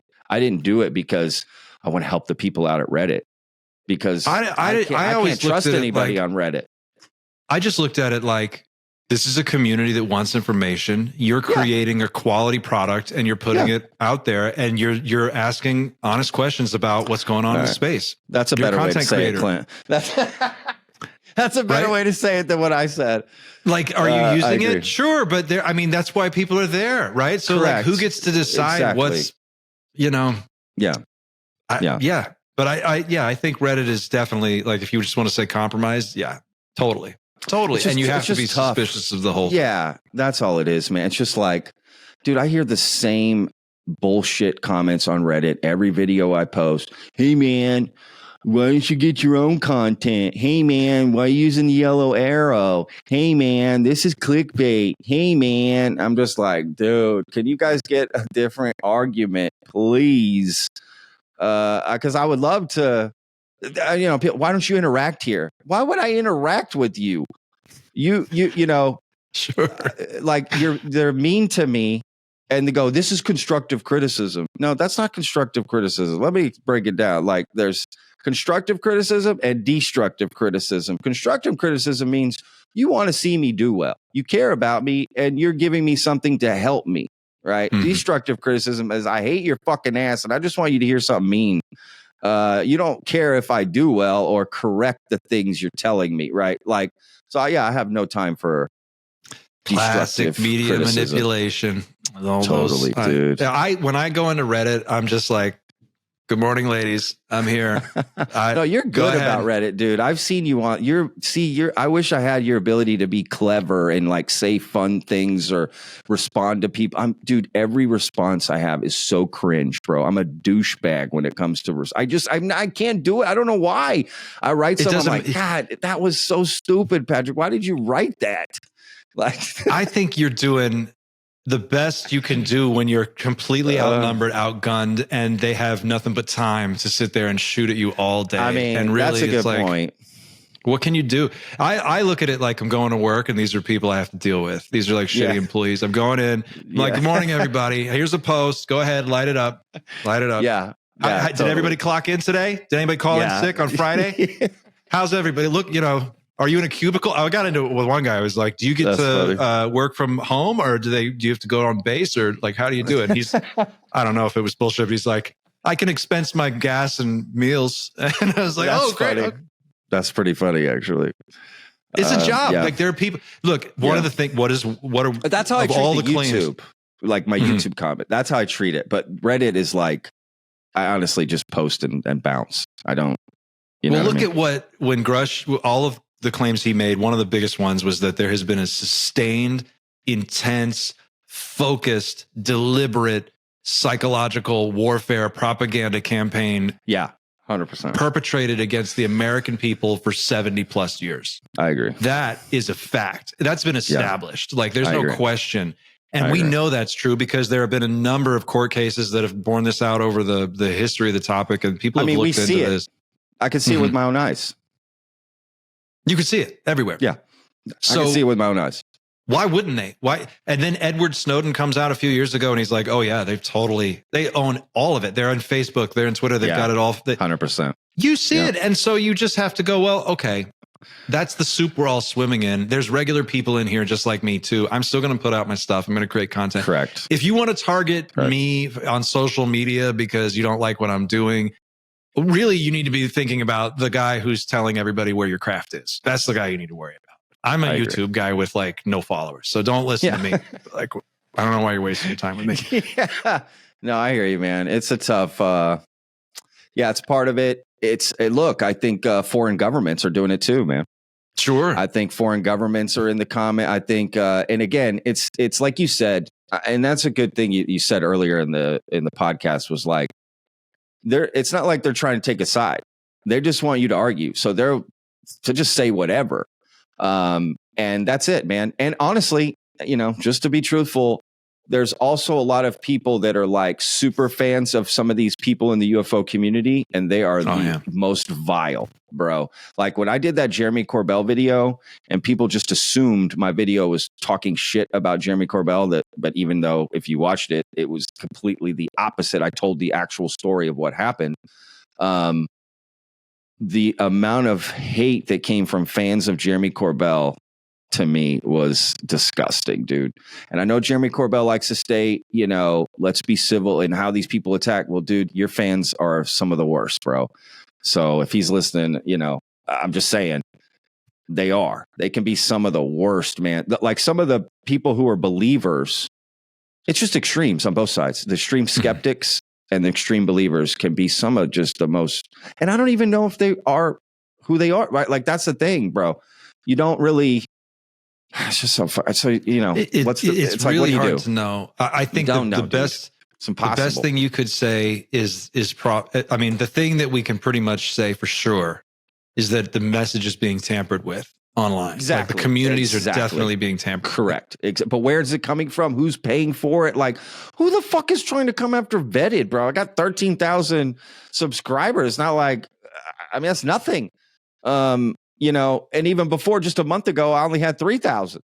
You know, so like, That's who's amazing, coming though. at? It's I like, mean, who's coming you're after blowing up. me? Well, I mean, I owe I it think all that's to why, dude. I think well, that's I just owe it all to people that watch, man. It's all on them. Like, they're the real heroes, dude. I'm nobody. Like, I'm just, you know, I'm a nobody. There was a, gosh, maybe somebody watching can check me on this and provide the link, but there was a paper that came out a few years ago about manipulating social media networks. And they basically, it was a college research team that put this together, and they'd figured out. Is that the Cambridge Analytica? Is that what you're talking about? Well, Cambridge Analytica is the big one that everybody knows about. And this paper might be related to that. Yeah. But I mean, we know that they look at the network and they are just like, that guy's a node. This guy's a node. That person's some people are following this one. So they just go in, we have to smash these. We have to break them up. And how do they do it? They poison the message. They comment you into depression. They want you to just give up and quit. They want you to feel like your channel sucks and this is all pointless and you're stupid for even doing it. And you should just go get a real job. And what the fuck are you doing with your life? And meanwhile, like, and you could see it. It's as plain as day. And you're like, this is 5th grade shit that you're doing to people. Yeah. And I look at it and I laugh. I think, man, well, there's more smoke. There's totally a fire here. I mean, there's no way there's no fire. Yeah, exactly. Yeah. Why would they do that? Like, why? It's demoralize, you know, divide, demoralize, discourage, destroy, and make sure that, you know, because look, it's already gone mainstream. Now it's out. We're all talking about it. Everybody's talking about it. Everybody wants to know. Yeah, absolutely, man. I mean, so the 100%. heat is on, and Congress is looking at these corporations. They're looking at Lockheed and they're going, I mean, as far as we could tell, at least today, so far as we know, if what we've heard is true, they know where the craft are. They have addresses. They have names. Yeah. Yep. And look at the Schumer amendment. I've got a printout of the Schumer amendment. It's sitting over here on my table. And I've read this thing like 200 times. And I look at it, I'm like, this is the ball buster of all legislation. This is a baseball bat with nails sticking out of it to go after the military industrial complex. And they went in there with a flamethrower and they just torched like 40 pages out of it. Yeah. Like, the why? Best 40 pages. You're telling me there's no there. Okay. So there should be no problem with 150 attorneys from the Attorney General's office going into your building. And let's get some investigators. Let's go show us what the nothing looks like. Exactly. You know? Just say there's nothing. Like, you can hold a press conference and go, hey, look, we looked into David Grush. We went to the places. It's not aliens and it's classified and we can't tell you. Okay. But they won't do that. Or we went, oh shit, there's something here. Like, there's aliens, but we can't tell you more. Like, I always say there's like two kinds of disclosure, right? Like, there's like just a basic disclosure. That's all I need. I just need a quick confirmation. You know, this is real. Hey, we can't tell you because national security. I'm okay. That makes total sense to me, right? Like, you're not just gonna, you know, whatever, let 60 Minutes in there and do a piece, you know, on the craft. Like, I get it, but at least just a basic disclosure. But again, they won't do that. Why won't they just do that? Like, that is so suspicious. That's the most suspicious thing to me is that they won't go look at what David Grush said, right? Like, here's the names, here's the places, go. Let's go. What more do you want from somebody? What more do you want from David Grush, right? Like, what more do you want from that guy to do? I just don't get it. There's an old story, and I don't know if you've heard this one, but it's one of my favorites. And I don't think I'm getting all the details right when I tell this. So if someone knows the story more accurately than this, please tell me. But it was like Eisenhower. Was it not Eisenhower who wanted to look into this and he wanted to see what they had? And they told him no. And he was like, I'm going to get a couple platoons of crack soldiers and I'm going to come down there and I'm going to open that door. Whether or not you're in my way, it really doesn't matter to me. But I'm going to get in there and take a look. And they were like, okay. You know, it's like, okay. You're talking about, like, if it's true, a UFO would be the most valuable thing. 100%. I mean, there'd be nothing. I mean, it'd be worth all the money. It's worth everything. It's priceless, bro. It's absolutely 100%. So what would they do to protect that? Right. Everything. Like, that's what makes it. That's what makes this story so interesting, right? If somebody's like, well, this, and you're like, yeah, dude, but this like goes beyond that, because this again would answer one of the greatest questions in human history. Like, they would protect that at all costs. Like, that totally makes sense. It really does. I'm not saying that's what's happening, but that is what you would do. If you had a craft, you were reverse engineering it, you would do all the things that are happening right now. You know what I mean? Like, that seems the most logical. You make it seem crazy. Right? You like you said, you flood the, you flood the system with just misinformation, whatever. And this is what you do. I mean, you just go down this path. It's just exactly what you would do. And they're running out of things to do because they've done exactly. that. They told everybody it was crazy, and now people are like, we don't care. We believe it. Correct. It's true. Like, they're already past that. And they're like, okay, here's a bunch of nonsense. And then you have whistleblowers, and it's like, well, this guy's a colonel. This guy's a former president that says he saw. This guy's an astronaut. They can't all be crazy. Okay, so now we know that there's some kind of a there. And then they go, okay, well, then let's just smash the network and make sure that nobody really gets any kind of consensus going on this. And then you see people like, it's like Marco Rubio or, Tim Burchett, and they go into these briefings, they come out and they're like, oh yeah. Ooh, yeah. Something like, they look weird. You see, like the way they walk out of these, they walk out like, they're just kind of like, whoo. I agree. It's just something that shook them up. I concur, man. I think, yeah, man. Again, anyone saying there's nothing to look into, this is all bullshit, I'm sorry, but you just don't know enough about it. There's clearly a ton of smoke for us to investigate. And it's like the climate change argument. You don't need to believe if we're affecting the earth or not. Look at it this way. We only have one earth. Why would we? Let's just play it safe. It's not like we got spare earths behind us that if we fuck this one up, well, we'll just go to the next earth. No, we only got one earth. So it would be in our best interest to just assume we're affecting the environment and do what we can about it, right? You don't even have to make the assumption anymore. And I think, like, for me, I'm past that conversation. I'm just like, look with your own eyes, like, open the window, look outside. It's fucking crazy. It's crazy. Yeah. This is like Old Testament weather. It's crazy. And it's never been like this. And in my entire life, I remember being a kid, and you get used to a pattern of nature, and there's a pattern of the seasons, and you get used to seeing it a certain way. And then you watch it change over the course of like 40, 43 years, 44 years. You start to see, wait a second, there's no bugs anymore. I drive from one side of the state to the other. My car was just obliterated with insects. Now there's none. There's no bugs. What the fuck is going on? Then you read about it. They're like, there's more by weight plastic in the ocean than fish. Correct. Like, okay, I can believe that, because you go into a Walmart and look at everything wall to wall. All of this stuff is going to be in a landfill in 36 months. Every bit of it. Yeah. And so how many hundreds of thousands of Walmarts and big box stores and Sam's Club and Target and McDonald's and Starbucks and all of this crap. And it's just packed to the gills with disposable crap. And our society is just drowning in shit. And there's so much of it everywhere. And you go, this system is going to break the world. You can't do this forever. There's no fucking way.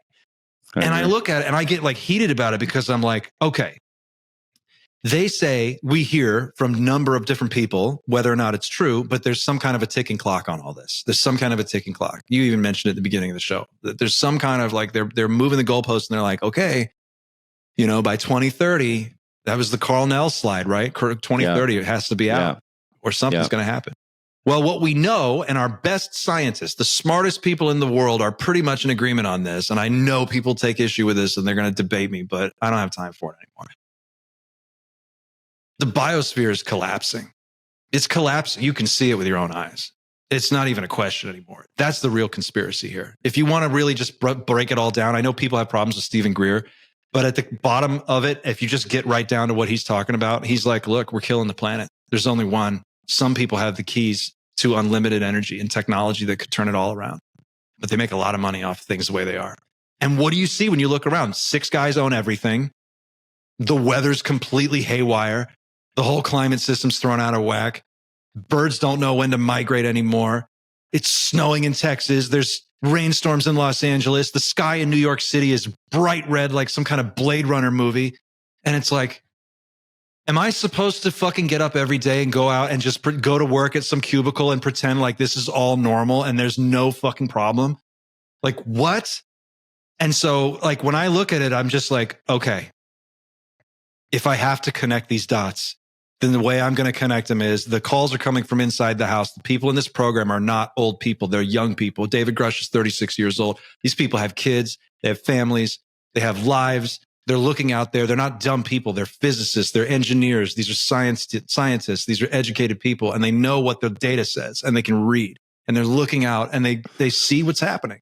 And if I had to guess, I'd say the calls are coming from inside the house because they know they've got the keys to this thing. And this is our chance. David Grush said this weirdly weird statement on Joe Rogan, and I know you know which one I'm talking about. He goes, "This is a generational thing, and I'm doing this because I don't want to be an old man and look back and say I missed the opportunity." Sure. Well, why is the opportunity only now? Like, wouldn't you have the opportunity after you get in your 20? You know, like, why now? There's this pressing question that I think if I had one thing that motivates me with Night Shift is just why now? Why is all this happening right now? There's no reason for it to be going like parabolic right now, unless there is a reason, and maybe it's the one that we can all kind of see. Yeah, man. No, you make a lot of good points, man. Yeah, why now? I don't know, you know. But yeah, I think the climate change scenario is kind of the same thing for this topic, right? Like, again, let's just play it safe, right? Like, let's play it safe. Like, regardless if you think it's true or not, we should clearly have a system and a office and probably a whole division in our government that studies UAPs. That's all about this. Right. It's all about this. Like, it makes no sense that we wouldn't. So to me, again, it's like, it doesn't matter. We could get bogged down in the details, but just regardless, we only have one planet. Like, let's study this stuff. You can just look at like what they're proposing right now. There's serious people proposing that we put a solar shield in orbit, like Highlander 2. We have to fucking put a shield in space, right? To block the sun. Are you out of your fucking minds? People, like, what are we talking about here? And they're talking about it like, well, we have to do it because if we don't, you know, if a couple degrees Celsius change in the average global temperature and you suddenly can't grow staple crops at scale, if you can't feed 800 or 8 billion people because your grain harvests are completely unpredictable because you can never tell when the rains are going to fall accurately. And then when they do fall, it's a monsoon and suddenly you can't produce food. What happens to our global society when we are no longer able to function at this level? Maybe this is our window of opportunity to do whatever it is we're going to do. We've got a short period of time to do it. And if we don't get it done now, this is just me now, this is just my own proposal for what I think is going on if I have to paint a picture. But if we don't do it now, we might not be able to do it at the scale necessary. And once that tipping point has passed, it's too late. It won't matter. It really won't matter anymore. And I recently interviewed Tyler Zaradnik from Contact Tour, and this is kind of his mindset as well. And I think there are a lot of people who are making some very good, educated arguments in favor of that perspective, because that would be it. I mean, what else could it be? Right? I mean, I don't know. Man. I get like fired up about it because it's such a big deal to me. And I look at it and I'm like, and I'm a father, I have a kid. I look, of course, you look at the world and you go, absolutely, man. Something's not right. Something's up, dude. Yeah. I never see any problem of investigating, looking into it. Like, people trying to stop that is beyond me. I don't get the push to like, why are we looking at this? We're wasting taxpayer dollar, $22 million. Like, how much was the this act that was going to get passed, right? This UAP Disclosure Act by Chuck Schumer. Like, how much money was that asking for? Nothing. I mean, a drop in a bucket. I mean, you know what I mean? We're spending trillions and we can't get a little bit of money to study this. I mean, it's just stupid. Afghanistan was the longest war in American history, and it literally swallowed a generation. Yeah. Like our whole 20s and 30s was Afghanistan. They spent over $4 trillion on that war. And when they left, it was like the last chopper out of Saigon, and they left all this shit behind.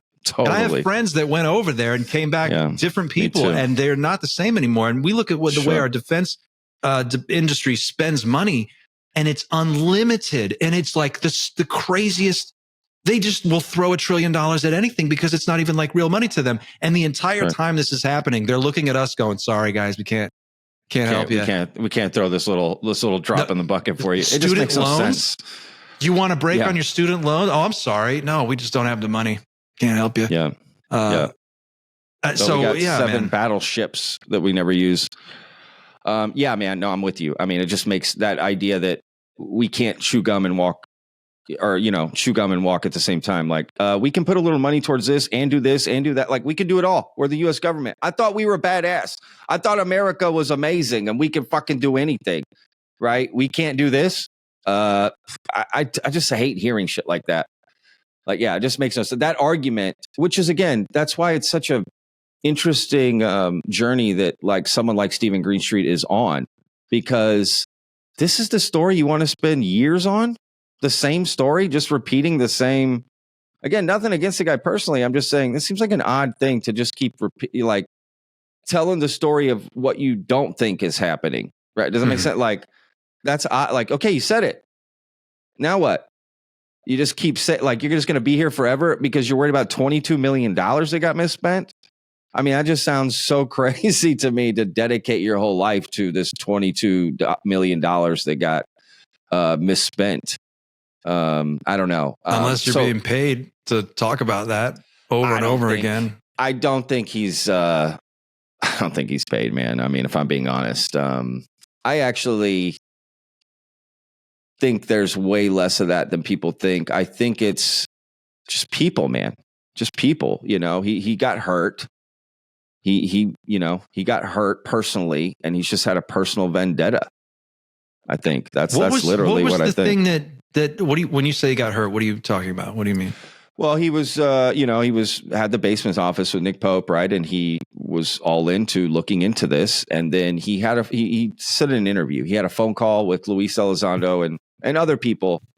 He wouldn't name the names. And he said they brought up money, that how everyone was making money except them. And they needed to figure out a way to start making money on this. And he said that made him realize, like, whoa, what's going on here? This is, this is something not right about this. So he just went from there. Right. And then they started accusing him of things, and he just got upset. They were, I don't know. I guess he felt like he wasted. I mean, when he says in his videos, I got duped for years. That's how he feels. He feels he got duped for a few years. Right. Like, a lot of what he says is the same stuff Kirkpatrick just said in his Scientific American opinion piece. They're almost saying the same thing. Like, it was the same. Absolutely. His video that just dropped this morning, I was watching, like you, I got like 5 minutes into it, whatever it was, the first part. And what he's describing is like a group of whistleblowers, but the way he says it, he's like, this small group of people have been saying UFOs are real. Yeah. Why are they saying bullshit? And it's like, well, no, that's what whistleblowers are. It's a small group of people coming out at great risk to their careers and their personal lives to say something that no one else is saying. That's what it is. And he's like, isn't it suspicious that it's only these people? And he's like, got 16 people on the screen. And I'm like, okay, well, yeah. I mean, no, it's not suspicious. How many people do you need it to be before you're satisfied? Sure. You know what I mean? It's very weird. Yeah. No, look, he can do whatever he wants. It's his time. He's allowed to look into whatever he wants. He's allowed to present any information he wants, and people are allowed to watch it however they want. Facts are facts. So I'm willing to listen to facts. Just the reason I don't like watching his stuff is just, again, his personal chip on the shoulder that he adds to his reporting. Like, I don't, and other people may do it, and I'm not bothered by it. Right. I don't know. I'm just saying, I don't know, viscerally, there's just something about it that turns me off from his reporting. And I will say this, that he watches vetted videos. Like, he's subscribed to me He's been in my chat. He's commented, not just on the video I made about him. You know, he'll comment on Twitter to me. And so I actually like that Vetted can bring Jeremy Corbell commenting on my video, and then the next video Stephen Greenstreet's commenting, because that's the kind of environment I want to create. That's why there's square. a task force for your ass. That's what there's it could be, man. It could be, man. Like, I like creating a town square for the UFO community with my videos every day. Is that everybody can come and talk about this, and everyone's allowed their 5 minutes with their opinion, you know, like whatever it is.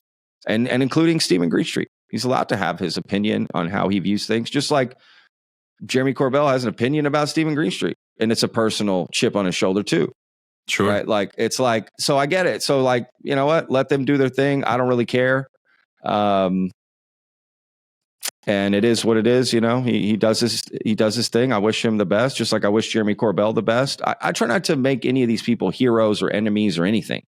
I don't really care. You know what I mean? I keep them at a distance. It's just why I don't do interviews. I don't really want to do interviews anymore, so that I can maintain that sort of neutrality to you know, maybe criticize, because I feel like I'm just a decent person, dude. Like, and if I start talking to people, I'll just be like, fuck, man, I don't want to say this, you know? So, like, I just to help me with that, to be honest with you. And I come from, you know, the last 4 years just doing interviews. So that's I was going to say, hard for me. You're actually kind of known, or you've made your bones doing interviews, and really good ones too. I know, man. And a lot of people want me to do interviews for Vetted. And I'm not saying I won't. I might, but that Jon Stewart interview people bring up all the time, like, nobody's going to come on your show after this, Patrick. Well, dude, that's not my show. My show is a daily video thing. Yeah, can I get an interview here and there? You know, I don't know. So we'll see. You know, I like the interviews. We'll and I am one of those people who thinks you should do more of them. And the reason why I think it's important is because you ask the questions that people are thinking. You have a way of tapping into this kind of like zeitgeist for where people are. And I see it in the comments. I look at the comments people make on your videos, and the Jon Stewart interview was a great one. And in fact, before I even watched that interview, I had just become aware of it because I saw so many comments on it. And the comments were like overwhelmingly, you lit this guy up. Thank you for doing this. Thank you for pushing back. Sure. It's important. And I agree. I think that we have a situation now where whether or not, you know, whatever percentage of this turns out to be true, it's gone mainstream. And just like you're in the space, I'm in the space, everybody's looking at this like, how can I make a career out of this? If I'm going to, you know, this is a rising tide that's going to lift a lot of ships, and things are going to change. And if it all does come out in 5-10 years, on the other side of it, we're going to have a different world. People want to position themselves now. And you can see it. There's a lot of people out there who are trying to get into position to figure out a way to make money off of it. That's been going on forever, but it's a new generation of people doing it now. And you are savvy to that new generation and their new kind of bullshit. And I think you sniff it out, and you're able to confront people in a way that's, I don't think what you're doing is mean-spirited or with any ill intent. I think I hope not. You're pushing back on things that need to be pushed back on. And if they are being honest and telling the truth, their story will hold up. I agree. I mean, I couldn't agree more. You know, this brings up a good point. Could probably round out the interview with this, which is something I wanted to bring up to you. Being a fellow creator, I was talking with my friend last night about the Chris Leto situation. You know, fellow creator who's out there who, you know, saying some things that others might view as out of the norm of his character, right? And it got me thinking of this question. What is our responsibility as creators, right? To our audience. What is our responsibility? Like, you know what I mean? Mm-hmm. And I think that can help determine, right, your content, your attitude, your whatever. You know what I mean? Like, I take very seriously my platform now, for sure. I do. I know people are going to come. I know people are going to watch. And I take very seriously what I put on the platform, you know, what people are going to see. And in my opinion, if I'm going to do an interview with this guy, Jon Stewart, right, who comes on, There was no way in hell I was going to let that guy just talk on my platform to my audience unchecked. Just say like, hey man, let me get your mic. Let me just talk to your audience. And no, dude, that's not how this works. Like that's not going to happen, man. I have a duty to my audience, to ask you some questions about the things, that you're saying. So yeah. And again, the Chris Leto thing, like, right. Just quick backstory. This guy, Chris Leto, runs the Leto Files, came out recently that this is a quote, "I solved physics with shrooms and AI." So, okay. And he's saying he vapes every day, right? I found out on his Discord he's having problems at home, bro. It's not good. Okay. And I feel bad for this guy. Like, I feel sorry for him. Like, I was like, do I do a video on this? I don't know if this is right. Like, I have a heart, dude. Like, I was like, I don't know if this is the right thing to do, because I'm not trying to, rag on this guy. So I asked my audience, like, what do you guys want me to, like, do you want to see a video on this? Not to say that that's the reason I would do it, but, and it got me thinking about him, like, what responsibility does he have to his audience, right? To just say the things that he's saying right now. And flip side, his Discord was going crazy, and his moderators, he's nowhere to be found in the Discord. So his moderators are having to stick up for him and do all the work while he just does whatever. I thought, dude, that's not cool, man. You see what I'm saying? You have a responsibility to your audience, to your staff, to the people that you've brought in to help you. Like, and I think that's something, again, just my personal opinion, but I think that's something to be taken more seriously. Is that your platform? What is your responsibility as a creator? What is your responsibility to the people that are in their busy ass lives? They're taking time out to tune into you, right? And I take that very seriously, people's time I'm so grateful for every subscriber, every like, every comment, every view. It means the world to me. Like just one, like I'm in it. So I take that very seriously, man, that people want to invest their time in with me. And yeah, just this Leto thing, man, just really got me thinking about what is my responsibility to my audience, and what's his responsibility? What's your responsibility, right? Like what do we do as creators, especially in this topic that's so polarizing, right? It can be anyway. And yeah, what's our duty, dude? Like, what do you think? What do you think? I mean, do you have you come to any thoughts on that or any conclusions on that? Yeah, I mean, I think I'm being honest. Right? I think making sure that what I put out is something I'm proud of, I agree with. Not letting people come on my platform and just use it if they want, and just being authentic and real. And there's no, you can't square that away. Meaning that doesn't have borders. Like, that's not a set picture, like just being authentic. Well, what does that mean? That just means be yourself, right? And that's going to be different for everybody. So I think that's just all I owe my audience. I owe my audience that I take seriously the time you're tuning into me. So I want to make sure that what I'm providing is the best I can do. I'm not perfect. Of course, I'll make mistakes, but that's the best I can do.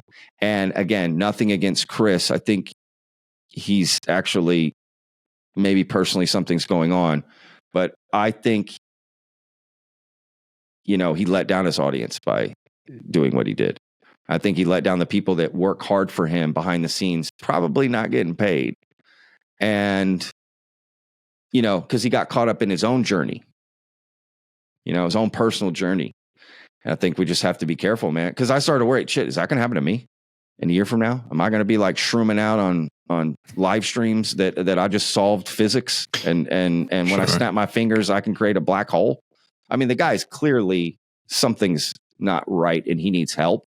And what really bothered me is a lot of his fans, a lot of the people in his Discord are, go for it, dude. You got this. Don't give up. Like, bro, what are you doing? Why would you? Yeah. Holy shit, man. Now you really fucked this guy up. Now you're really fucking him up. That was at the first same thing time, I I noticed think was those comments. Yeah. Well, at the same time, I think like the people that like his mods and stuff in the Discord, I think, what position are they in? What are they supposed to do? It's like if your boss does something crazy, you can't say you're crazy, boss, because you're fired, right? You're worried about like how that affects you. So you're just like, yeah.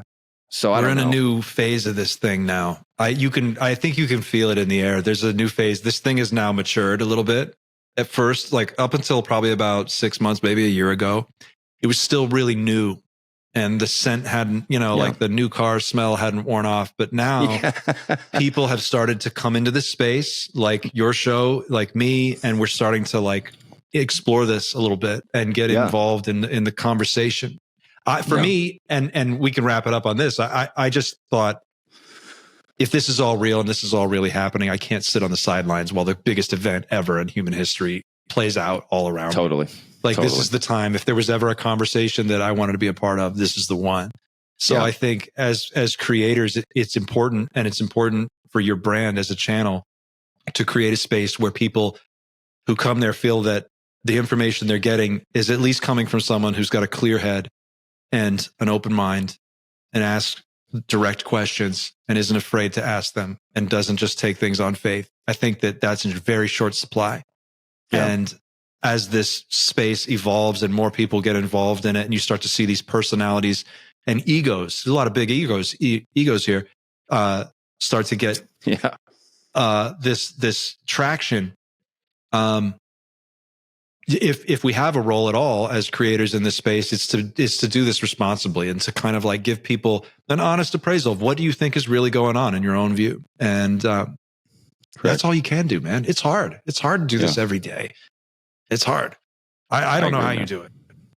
It's intense. I mean, it's my job, man. I get paid to do this. I couldn't do it if I couldn't dedicate all my time to this. It's that simple. I'm the partner that I work with. He's the financial, and I'm the creative. So yeah, I mean, if I couldn't do that, dude, there's just no way. And that's why it's so important that you're doing it this way. It's honestly, just, it's too much I have work. to give credit to my partner, Sebastian Sauerborn, who helped me with the Lone Star Plate 2 and all that. We run several podcasts. It's called Soho Podcast, and based out of London, out of England. And he was the one that said, let's do daily videos, dude. I think you would be really good at, hitting this topic like this. Let's do daily. Just try it. See what you think. And that really was the difference for me, for my channel. Yeah, everybody's different. I think everyone's got to find their own lane, whatever that is. And for me, that was it. Being able to do that every day. Is it a grind? Yeah, man. It actually is a grind. I'm not gonna lie. I'm probably gonna need a break in, I don't know, a year, maybe less. I don't know. I'm a hard worker, really hard worker. If I find something I'm really into, like, I can't stop myself from thinking or working on it. You know what I mean? Does that make sense? Like, you just get so involved, like, turn it off. Like, forget, that's not happening to me. I can't just turn it off. And that's what this is. Like, I'm deep into it. Like, I care a lot about it. And more importantly, I care about the people that come to my channel. Like, that's who I do it for. I do it for regular people who just want to know what's going on, man, and don't have time to swim through all this BS, right? You know what I mean? Don't have time to go through all of this stuff. And I'm just very simply trying to keep people in the loop on a daily basis and provide a town square where people can come in the comments and discuss every day, because that's part of my thing. Is it's the same day every time, right? Same day every time. You can count on VETTED. That's it. So it's that simple. I'm not an expert. I'm not smarter than anybody. I don't know more than anybody. I'm not special in any way. I'm just an average person who decided to just dedicate to it, and hopefully by being myself, I attract people who, think somewhat like me or can relate to it or want to see more of that. And yeah, luckily I didn't know if it was going to work. I didn't know people would respond. You don't know till you do it. And luckily people have. I grinded for a long time and nobody was watching the videos, dude. I was getting 50 views, 100 views. I get excited for 100 views. Mm-hmm. I would. And yeah, I mean, people are responding, and it's just from putting in hard work and staying with it. And that's it. Just like you're doing, man. You put in hard work, you're staying with it. You're finding your lane of what to do, and you're growing as well, dude. So, I mean, it's all relative. Honestly, our subscriber numbers, it's all relative. If I'm being honest, like, I don't see it as like I'm anymore or anything. You know what I mean? I don't look at it as a competition. I look at it as a conversation, and it's like we're all participating in the conversation. We all Like, I'm rise so glad together, that, bro. like, we can do this. Like when we got on the phone and we just hooked up and we had a great conversation, and it was just cool to talk to you. And I felt like finally I could talk to somebody else that is just thinking about all this stuff, because a lot of people just aren't. And you know, man, you're doing great work. I know exactly how hard it is. I know that for me to dip in 2-3 times a week it's like all I can do to do 2-3 videos a week, and it's a lot. So to do it every day, you get you deserve the respect, and you built a channel that is very good, and the people that come there know that they can rely on you, and the information that you're putting out is coming from somebody with a clear head and an open mind, and I think that's really important, man. So congratulations on all the growth. And I've honestly, the reason I work so hard on my channel is because I watch how you do it, and I'm like, dude, this guy is killing it. He's killing it. Good. I hope I inspire people to work harder on it. Yeah, for sure, man. Absolutely. That makes me happy to hear. And again, man, your channel's doing great too. That's why I reached out to you originally, as I saw your stuff, and I thought, okay, here's a guy that kind of thinks like me a little bit, you know. And I thought, it's kind of hard for me to find in this space because, again, most people just are one way or the other. They're just all in on believing. And if you bring up anything else, they just don't want to hear it, or they're all skeptic and they just don't want to hear anything else. And I just thought, I don't think most people are like this. I think most people are just like, what's going on? I want to know a little bit more, you know? And to be honest, I'm sure like you, man, some days I wake up and I'm like, yeah, there's something going on. And other days I wake up and I go, this is fucking bullshit. You know, like I do. And people go back and forth. And people should know, like, some days, I'm sure you're the same ways. Like, I wake up and I'm like, the last thing I want to do is think about fucking UFOs today. I really want to just go for a walk with my dog. Yeah.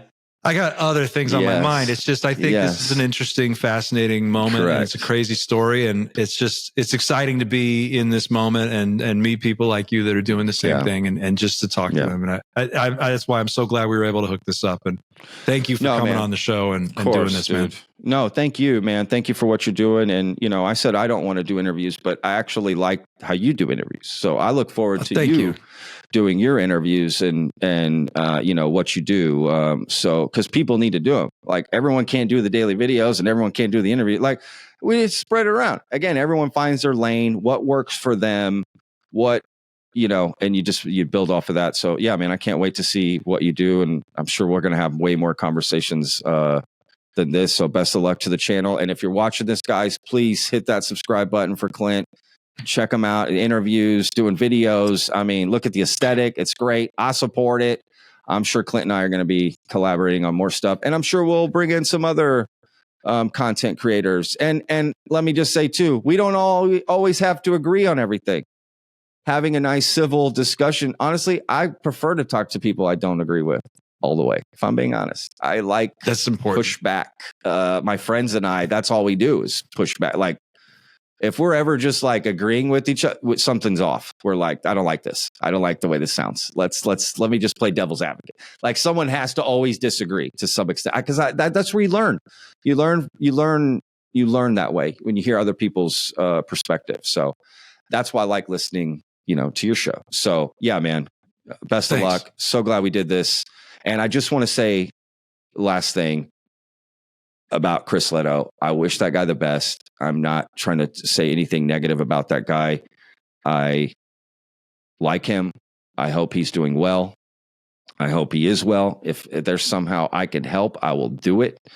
And yeah, I just wish him the best, and his audience, the people that work with him. I wish all of them the best, and they can get that worked out, whatever it is. So yeah, just wanted to make that clear. Likewise. I like Chris. I like his content. He was one of the early guys that I kind of like. Me too. Started to subscribe to, and I hope that he, whatever's going on, I hope that it does see itself through and everything's okay at the other side of it. Yeah, but, yeah, exactly. But yeah, man, I know you're a busy man. I'm going to let you go and get back to it. It's a grind. I know you have other things to do, but thank you so much for the time, Patrick. It's been awesome. I'm so glad we got to do this and get to know you a little bit better. Thanks, man.